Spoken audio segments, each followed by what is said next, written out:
Hi, I'm Jody Hand, Mrs. Hand Painted, and in today's video I'm going to show you this new portable painter that I just purchased.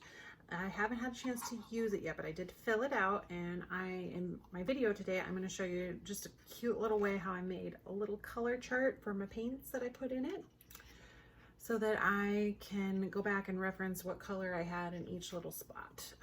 So I bought this portable painter on Amazon. It's about $30 to $35. I can put a link to it in the description for you.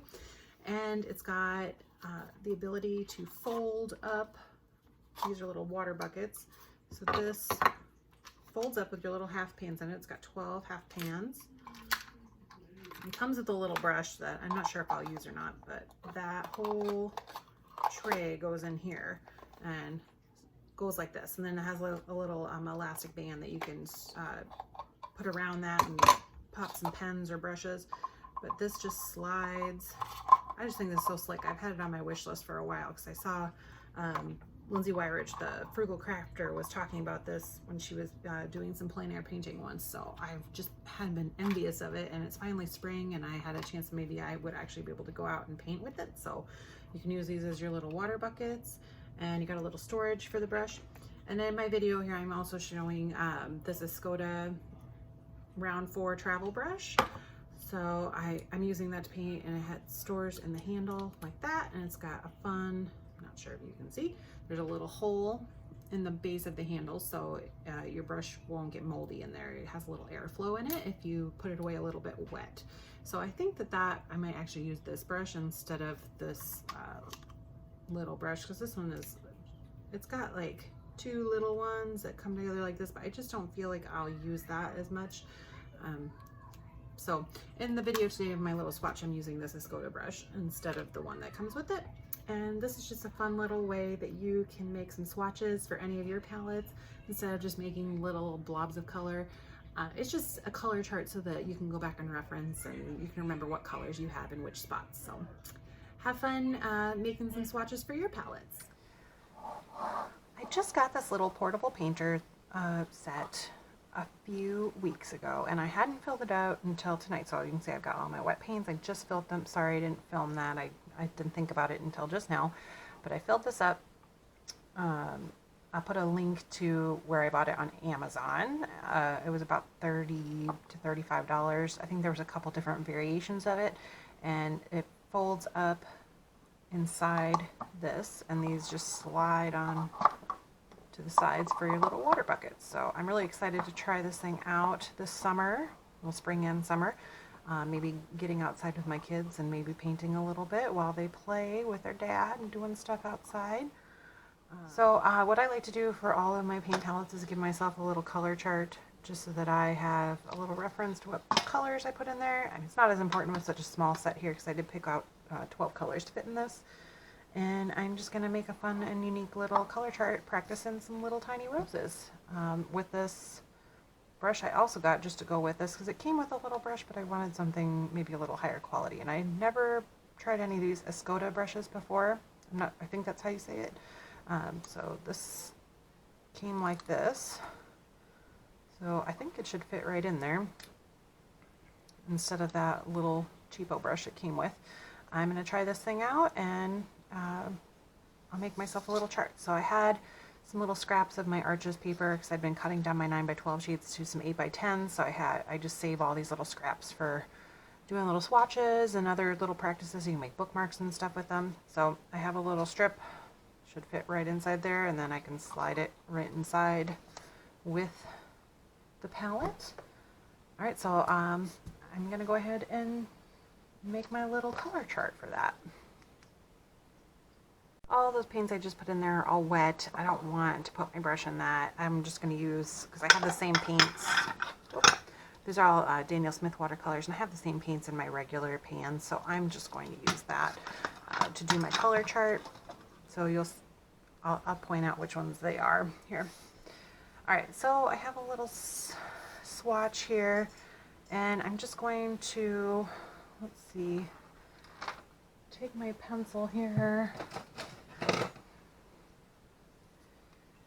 What do I got? I got, about 2 inches 5 inches, I got fit 6, so just want to kind of mark out where the halfway point is on this so that I don't make them too big and I don't run out of space. So I'm just going to give myself a little line, and I can go back and erase this afterwards, but just making a very light line here.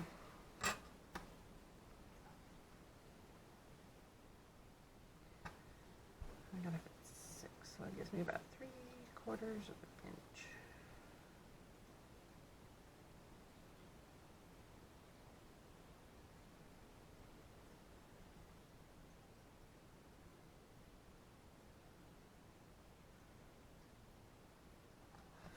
Okay, I kind of just gave myself some rough little marks here just so I can get an idea of how big I should make them. Alright, so I'm going to try out my new rounds number 4 Escoda Versatile travel brush. It's a very pretty brush.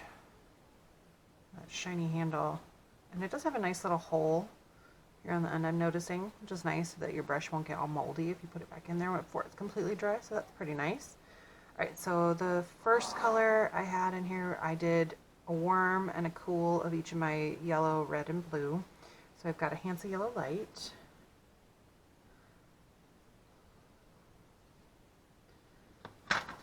which, my paints are a little contaminated over there. Okay, so I'm just going to practice some tiny little roses here with this brush and see how it works. I thought doing some little rose practice would be fun, and just a cute little way to make myself a little color chart. Okay. Alright, and the next color I've got is Hansa Yellow Deep. It does have a very nice little point on it. Let's see.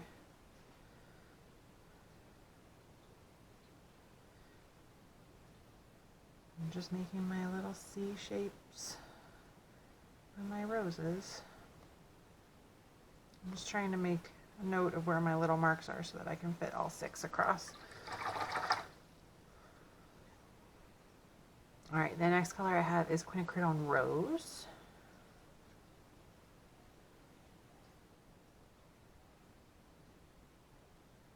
This is much of a softer brush than, I really like the Princeton Velvetouch brushes that I use a lot. My favorite brush is the round size 4 and the Princeton Velvetouch, so this is a much softer brush. I think it is closer to the Neptune line of brushes that Princeton makes that I have. And then I did Pyrrol Scarlet. I believe that's what I have here. Pyrrol Scarlet.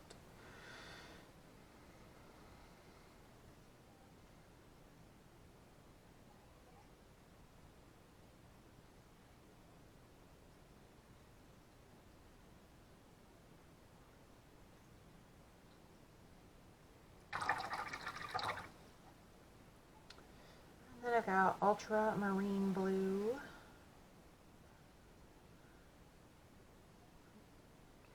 Water in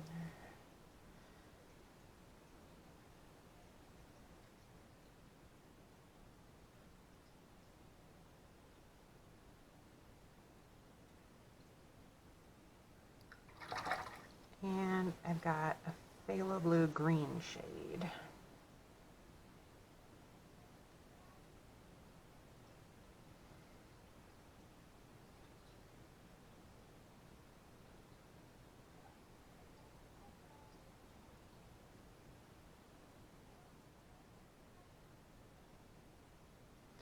Okay, I just noticed I started out small and I got much bigger as I went. That's okay, it's just for me. This isn't like a fancy painting I'm trying to do. Alright, I chose to put some indigo on there because I just use indigo a lot.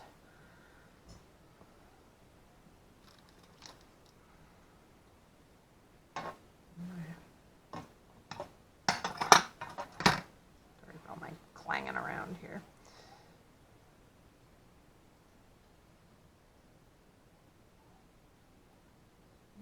A little different there. This is a nice little practice for doing some little roses. Okay, next color I picked was a sap green. Just tried to go with a I had my warm and cool primaries, and then I picked some of the other like convenient shades that I just use a lot. Like I use Indigo, Sap Green, Undersea Green, Yellow Ochre, Burnt Sienna Light, and this brown dioxide, transparent brown dioxide. Actually, I use burnt umber quite a bit, but I didn't have another tube of burnt umber, so I need to order one. I feel like every week I'm ordering more stuff from the art supply store. Alright, and then I've got Undersea Green.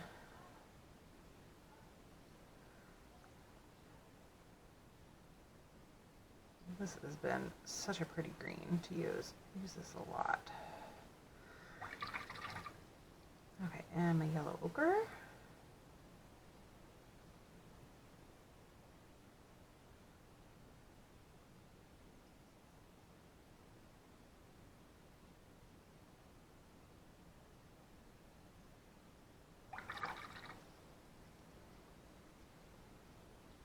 And Burnt Sienna Light.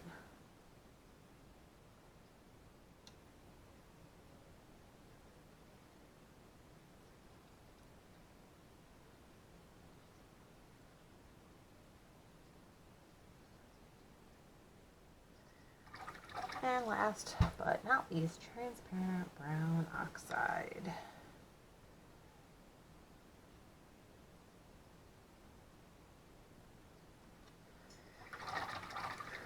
Alright, this is bugging me that I made these so small, so I'm going to go back and just add a little bit more to those. Just to kind of even that out. And my need for things to look orderly here.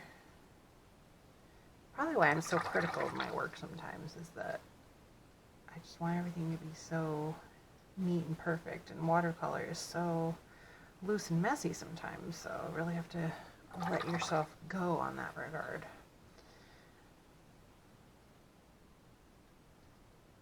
Alright, maybe I just ruined that, but okay. And a little bit more.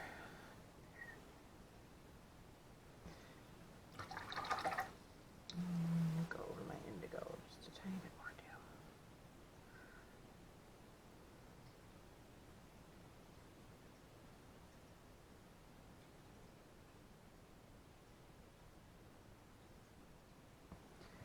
Alright, that's a really cute little color chart.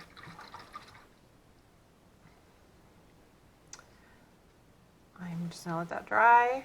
All the paints have to sit for a couple of days. But then I have a nice little handy color chart to just toss inside. I think it should just slip right in there. And hopefully you'll see me using this baby. We'll see it in action here, hopefully, in the next couple of months. So excited to try painting in the outdoors a little bit this year.